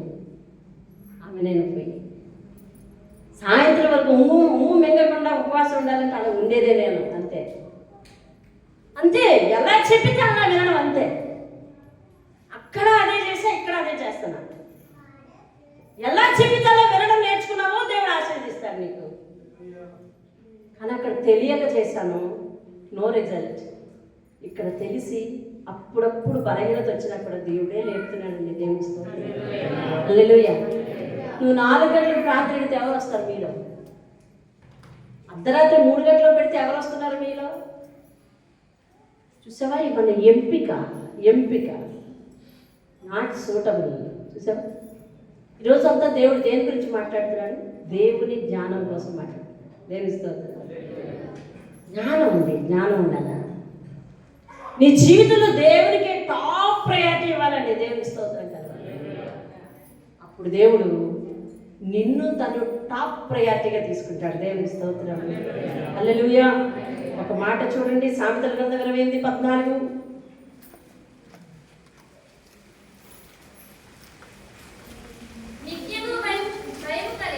నిత్యము భయము కలిగి ప్రవర్తించువారు ధన్యులు. ప్రతిరోజు ఎలా ఉండమన్నాడండి? భయం అంటే అంబాబాయ్ దేవుడు మింగేస్తాడే, ఇది కాదు భయం. దేవుడు నన్ను చూస్తున్నాడనే సెన్స్తో ఉండమన్నాడండి. అంతే. ఎప్పుడెప్పుడు ఉండాలంటండి? శుక్రవారం, ఆదివారం. అంతేనా? వెనకతల వారు చెప్పాలి. ఎప్పుడెప్పుడు అండి భయము? నిత్యము భయము. దేవునికి స్తోత్రం కలుగుతుంది. ఎప్పుడెప్పుడు అంటే భయము? నిత్యము భయము కలిగి ఉండాలంటండి. దేవుడు అంటే అమ్మో, దేవుడు అమ్మో, ఆయన నన్ను చూస్తున్నాడు. దేవునికి స్తోత్రం కలుగును కాదు. ఆయన నన్ను చూస్తున్నాడు. ఆయన చూసే దేవుడు. ఆయన నన్ను చూస్తున్నాడు కాబట్టి నా పని న్యాయం, నా మాట న్యాయం, నా ప్రవర్తన న్యాయం. నేను ఆయనకి నమ్మిక పుట్టించాలి. రాత్రి ఆత్మీయ అభివృద్ధి గురించి కొంతమంది వచ్చారు. దేవుడు మాట ఏం మాట్లాడారు తెలుసా? వారు నా పిల్లలని అబద్ధం ఆడలేరని జనమని నేను అనుకున్నాను అంటాడు దేవుడు. మీరు చెప్పండి, ప్రతి ఒక్కరు ఎలా చేయబెట్టుకుని దేవుని ఏమనుకున్నాడు? దేవుని పిల్లలని అబద్ధం ఆడమని అని అనుకున్నాడు. ఎవరు అనుకున్నారు ఈ మాట? దేవుడు అనుకున్నాడు. మస్తాను ఎవరు అనుకుంటున్నారు ఈ మాట? ఏమని? నేను ఆయన పిల్లలని, నేను అబద్ధం ఆడని జన్మని ఆయన నమ్మకం ఉంచాడు. ఇప్పుడు నమ్మకం ఉంచాల్సింది ఎవరు? నమ్మకాన్ని నిలబెట్టుకోవాల్సింది ఎవరు? నేను. వినాలండి, ఇప్పుడు నమ్మకం నిలబెట్టుకోవాల్సింది ఎవరండి? దేవుని వాక్యాన్ని శ్రద్ధగా ఆలకించాలి. దేవుని మందిరంలో చాలా జాగ్రత్తగా కూర్చోవాలి. ఎవరండి నమ్మకం నిలబెట్టుకోవాల్సింది? నేను. దేవుని దగ్గర నమ్మకం నిలబెట్టుకోవాల్సింది నేను నమ్మకం నిలబెట్టుకోవాల్సి ఉండి, నేను ఆయన వాక్యాన్ని పాటించవలసి ఉండి, ఆయన చేత బ్రతుకుచున్న దాననై, ఆయన మాట వింటేనే నాకు ఇవన్నీ పుష్కలంగా వస్తాయని తెలిసి ఉండి, నేను ఆయన చెప్పిన ఏ పని చేయకుండా, ఆయనకు భయపడకుండా, వింటున్నారండి, ఆయన భయపడకుండా ఆయన దగ్గరికి వచ్చి అంటున్నాను, మా అమ్మాయి ఎక్కడుంది రక్షించు, ఈయన వెళ్తున్నాను రక్షించు, నేను వెళ్ళి వస్తున్నాను రక్షించు. అమ్మ అన్నీ నాకే పనులు చెప్తున్నావు, నీకు చెప్పిన పని ఏది? నీకు చెప్పిన పని ఏది? మనం ఎప్పుడు చూడండి దేవుని సన్నిధికి వెళ్తే ఆయన పనులు చెప్తాం. స్తోత్రములు చెల్లించాలి. అందుకే ముందు దేవుని స్తోత్రం కదా. నీకు కలగజేసిన స్థితి గురించి ముందు స్తోత్రములు చెల్లించి నువ్వు ఎలా ఉంటావో అది చెప్పి ఆ తర్వాత నీకేం కావాలి అడుగు. మీరు అర్థం చేసుకోండి. నాయనా మా వాళ్ళని కాపాడు, నాయనా మా వాళ్ళని కాపాడు, నాయనా మా వాళ్ళని కాపాడు. అయితే నేను అందుకే ఉన్నాను, కాపాడడానికి ఉన్నాను. మరి నేను చెప్పింది నువ్వేమాత్రం పాటించావమ్మా అంటే మన దగ్గర సమాధానం ఏముంది? ఆయన చెప్పిన పనులు చాలా చేయాల్సి ఉండి తిరిగి వచ్చి ఆయనకే పనులు చెప్తున్నదిగో నువ్వు అక్కడికి వెళ్ళినా మా అబ్బాయి అక్కడికి వెళ్తాడు, అక్కడ కాపలా ఉండి, ఇక్కడికి వెళ్తాడు, ఇక్కడ కాయలు, అక్కడికి వెళ్తాడు, అక్కడ పని జరిగించు అంటూ ఉన్నాం. ఇవన్నీ పనులు అప్పగించినానండి, అప్పగించు. మీరు ఎవరికైనా సాయం చేశారనుకోండి, ఆ ఎవరికో ఏదో పని చెప్పారు, ఆ పని ఆయన చేయలేదు, మళ్ళీ మనసులో మీ సాయం అడగడానికి వచ్చాడు, ఈ మనసులో నువ్వేమంటుందండి? నేను చెప్పింది చేయలేదు కదా, మళ్ళీ వచ్చాడు అంటాం లేదా? మరి దేవుడికి సెన్స్ అది కాదా? నేను చెప్పిన వాటిని పాటించకుండా నడవడానికి ఎట్టవుతున్నావు నువ్వు? అయినా దేవుడి కృపను మీద అదే మరి ఆయన గొప్పతనం, అదే ఆయన గొప్పతనం. దేవుని స్తోత్రం కదా. హల్లెలూయా. మనం ఆయన మాట వెనక మనం నమ్మదగని వారం అయినప్పటికీ కూడా ఆయన మనలను నమ్మాడు. దేవుని స్తోత్రం. హల్లెలూయా. ఆయనని మనల్ని గురించి ఏమంటున్నాడు తెలుసా? వీళ్ళు నా పిల్లలు, అబద్ధం అంటే ఆటలు, నా గురించి చెప్తున్నాడు, నీ గురించి చెప్తున్నాడు. దేవుని స్తోత్రం కలుగును గాక. ఆయన మాట మనం వినాలి, ఆయన పని మనం చేయాలి, ఆయన విషయంలో ప్రతిష్టాత్మకంగా భావించాలి. దేవుని స్తోత్రం కలుగును గాక. మీలో ఏదైనా చెప్పండి చేస్తారు, కానీ తెల్లవారు మాత్రం లేవడం అంటే సరికదా, నా వల్ల కావట్లేదు అంటారు మీరు చాలా మంది. మరి అదే కదా దేవుడు చెప్పాడు. మరి ఆయన ఏది చెప్తే అది తప్ప కూడా చెప్పమంటారు. ఏం చేద్దాం నువ్వు? దేవుని పని చేయాలి. దేవుని స్తోత్రం ప్రార్థించాలి. ఏమండి, తుడవడానికి వస్తారు మీలో చాలా మంది, కడగడానికి వస్తారు చాలా మంది, పరిచయం చేయడానికి వస్తున్నారు చాలా మంది. ఇది దేవుని పని అని శ్రద్ధగా చేయాలి. దేవుని స్తోత్రం. ప్రసంగి గ్రంథంలో చెప్పబడుతుంది, నీకు చేయుటకు నీ చేతికి వచ్చిన పనిని అది కొంచెంలో నువ్వు నమ్మకంగా ఉంటే నిన్ను చాలా అధికమైన వాటి మీద నేను నియమించను అంటే. దేవుని స్తోత్రం. కొంతమంది ఇక్కడ సేవకు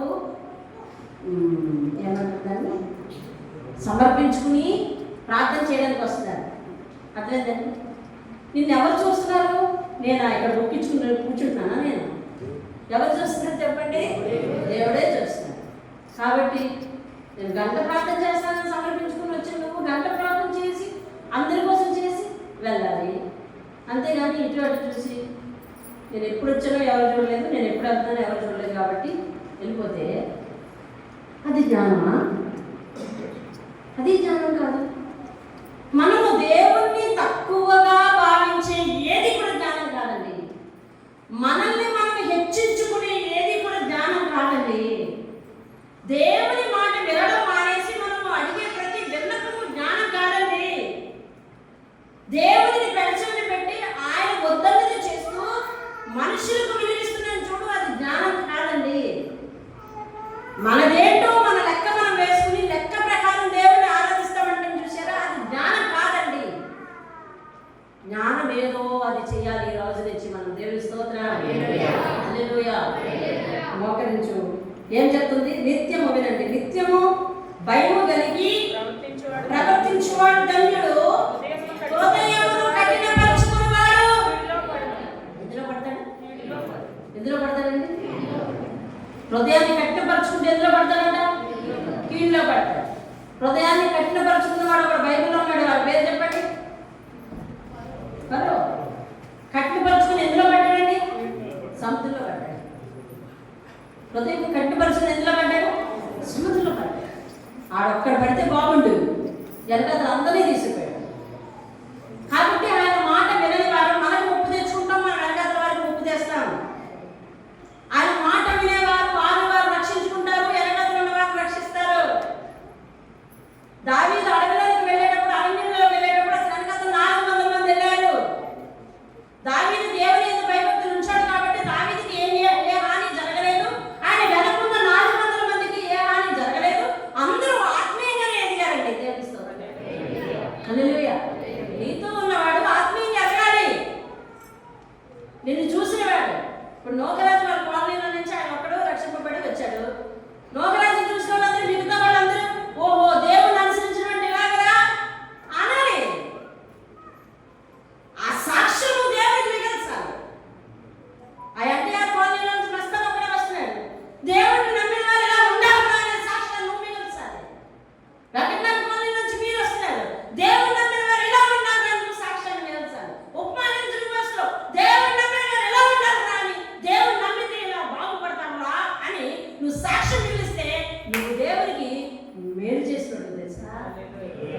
దేవునికి ఏం చేస్తున్నాడు? మేలు చేస్తున్నాడు. లేకపోతే నువ్వు ఉపద్రవంలో పడ్డమే కాక నీ ఎనకాల ఉన్న వారిని కూడా ఉపద్రవంలో తోసేస్తావు, నీకు తెలియదు. వివేకము లేని సుందర స్త్రీ పంది వంటిది కాదు. ఆయన విలువ తగ్గించేస్తాను నేను. పంది వంటిదని కాదు, పంది ముక్కులో ఉన్న బంగారు కమ్మె వంటిది. బంగారమే పేరు, కానీ ఎక్కడుంది? పంది ముక్కులు ఉంది. ఇది కేవలం స్త్రీలకే. బైబిల్లో ఏ వచనం కూడా ప్రత్యేకంగా స్త్రీలకి, ప్రత్యేకంగా పురుషులకని వేరు వేరు డివైడేషన్ చాప్టర్స్ లేవు. జ్ఞానవంతురాలు తన ఇల్లును కట్టుకుంది, 3 రాళ్ళు తన ఇంటిని పెరుగుకుంది. మోస్ట్ ఆఫ్ ద సేవకులు ఈ వాక్యాన్ని కేవలం స్త్రీలకే చెప్తారు. మీరు స్త్రీలు కాబట్టి మీరు స్త్రీలకు చెప్పుకోరని మీరు అంటారు కదా. కాదు, మూఢుడు తన ఇంటిని ఓడబెట్టుకుంటాడండి. బుద్ధిమంతుడైతే తన ఇంటిని నిర్మించుకుంటాడు. బుద్ధిమంతురాలైతే తన ఇంటిని నిర్మించుకుంటుంది. నువ్వు బుద్ధిమంతురాలు అయితే, నువ్వు జ్ఞానవంతురాలు అయితే, జ్ఞానవంతులు అంటే ఏంటంటే దేవుని యొక్క భయభక్తులు కలిగి ఉండడం. నువ్వు దేవుని యొక్క భయభక్తులు కలిగి ఉంటున్నావు అయితే నిన్ను చూసిన వారు దేవుడు అంటే ఇలాగా, దేవుడిని నమ్మితే ఇలాగా, దేవుడి ఉండడం అంటే ఇలాగా అని తెలుసుకున్న వారు ఎంతమంది రక్షింపబడతారండి, ఎంతమంది జీవితాలను కడతారండి. నీ ఇంటిని నువ్వు అభివృద్ధి చేసుకుంటావండి. నీ వలన వేరు ఆత్మలందరూ కూడా మారుతా ఉంటే ఆ ఆత్మల రక్షణ భాగ్యము, ఆ సాక్ష్యం యొక్క భాగ్యము నీ మీద దేవుడు వేసేస్తాడండి. నువ్వు అనుకుంటున్నావు నేను చేసిన ప్రార్థనకే ప్రతిఫలము, నేను పడిన కష్టానికి ప్రతిఫలము నువ్వు అనుకుంటున్నావు. అది కాదు.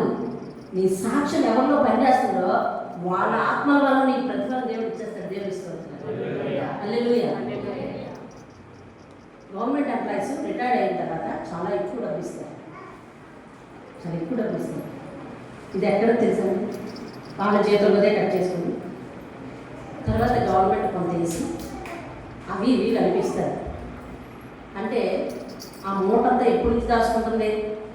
జాబ్లో జాయిన్ అయిన నుంచి దాచుకుంటుంది. అలాగా అది ఇప్పుడప్పుడే కనిపిస్తుందా? నువ్వు ఎంత మూట ఇంతో చూపించు అంటే కనిపిస్తుందా? ఇస్తారా ఎవరైనా? ఏమండి అది ఎప్పుడు దొరుకుతుంది? నీ మీదకి వచ్చే ప్రతిఫలం ఈ రోజు నువ్వు చూడాలనుకుంటావు. ఈ రోజు నీకు కనిపించేది ఏంటంటే నీ భక్తి యొక్క ప్రతిఫలం, నీ ప్రార్థన యొక్క ప్రతిఫలం, నీ ప్రవర్తన యొక్క ప్రతిఫలం, నీ పరిధిలో నీకు కనిపిస్తుంది. నీ కష్టాలతో యొక్క ప్రతిఫలం. కానీ నువ్వు ఆయన దగ్గరికి వెళ్ళిన తర్వాత ఆయన బోనస్లని అవన్నీ కూడా పొందుకొని చూస్తున్నాడు నీకోసం. దేవుని స్తోత్రం కలగాలి. ఆయన సిద్ధపరిచిన జీతం ఆయన వద్దే ఉన్నది. దేవుని స్తోత్రం కలగాలి. ఆయన సిద్ధపరిచిన జీతం ఆయన దగ్గరే ఉన్నది. దేవుని స్తోత్రం కలగాలి. కాబట్టి మన జ్ఞానవంతులు అనుకొని ఇప్పుడు చెప్పండి, సొలొమోను ఒక అందగాడు, సౌందర్యవంతుడు. సొలొమోను మహాజ్ఞాని. కానీ ఇప్పుడు సొలొమోను ఎక్కడున్నాడు తెలుసా అండి? ఎక్కడున్నారు తెలుసా? వాళ్ళ ఆవిడ ఒక ఎత్తైన స్థలం మీద ఒక గుడి కట్టిస్తే ఆ గుడి దగ్గర దూపం వేస్తూ విగ్రహాలను బలిస్తూ ఉన్నాడు. ఎక్కడున్నాడు చెప్పండి? ఇప్పుడు పంది ముక్కులు ఉన్నట్టున్నాడు. అవునా కాదా చెప్పండి? నీ స్థానం తప్పిపోతుంది. నువ్వు అది నువ్వు పరిశుద్ధుల దగ్గర ఉండాలి. దేవుని స్తోత్రం కలుగుతున్నాడు. హల్లెలూయా. ఈరోజు పరిశుద్ధమైనది తీసుకుంటున్నారు. రేపటి నుంచి మీరు ఉండకూడని ప్రదేశంలో ఉండి తినకూడదు, తాగకూడదు మీ నోట్లో వేసుకున్నారనుకోండి, దేవుడు అంటున్నాడు నువ్వు జ్ఞానంగా లేవు, నువ్వు బంగారమే నాకు, కానీ నువ్వు పంది ముక్కులు పెట్టబడ్డావు, నేను ఎలా తీయను నేను. దేవుని స్తోత్రం. కాబట్టి దేవుని మాటను విందాం. దేవుని మాటను కడిచివని పెట్టక జ్ఞానవంతులంగా ఉందాం. మోకరిద్దాం, ప్రార్థన చేద్దాం. దేవుని స్తోత్రం. రొట్టె తీసుకుని వాళ్ళందరూ సిద్ధపడి ఉండాలి. 10 నిమిషాల్లో ఆ కార్యక్రమం పూర్తి కాబట్టి రొట్టెను అందరూ తీసుకొని వచ్చు. ఎవరికి ఇవ్వననే అధికారం నాకు లేదు. కాబట్టి నేను సరిగా వాక్యం వెళ్ళలేదు, లేదా వాక్యం వినకుండా తీసుకోవడం అనేది చాలా పొరపాటైన సంగతి. తెలిసి అటువంటి నేరం చేయొద్దు. కానీ తీసుకుని వెళ్ళు, రేపు ఎలా ఉంటుందో మనకు తెలీదు. ఆయన శరీరంలో పాలుపప్పులు పొంది వెళ్ళాలి, ఆయన రక్తంలో పాలుపప్పులు పొంది వెళ్ళాలి.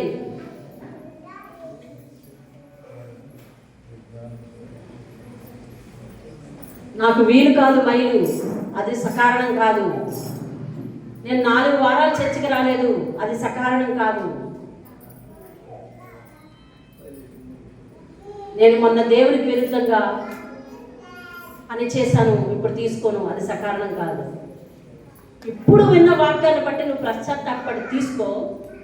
రేపటి నుండి ఇప్పుడు విన్న వాక్యం ప్రకారమే జీవించు. అది మంచిది, అది మంచిది. దేవునికి స్తోత్రం. అది మంచిది. ఎవరు ఏ పరిస్థితుల్లో ఉన్నారో, ఎవరు ఏ కంగారులో ఉన్నారో వాక్యం వినడం అవ్వలేదు, అయినా కానీ నీ పరిస్థితిని దేవుడికి అప్పగించు. నువ్వున్న కంగారును బట్టి మేము ఊహించే కారణం తప్పు కావచ్చు, కానీ దేవునికి సమస్తము తెలుసు కాబట్టి దేవునిని క్షమించమని రొట్టె తీసుకోవాలి. అందరూ రండి రండి, రొట్టె అనగానే వచ్చేయాలి. రండి, ప్రార్థన చేసుకోండి, వ్యక్తిగత ప్రార్థన చేసుకోండి. మీరు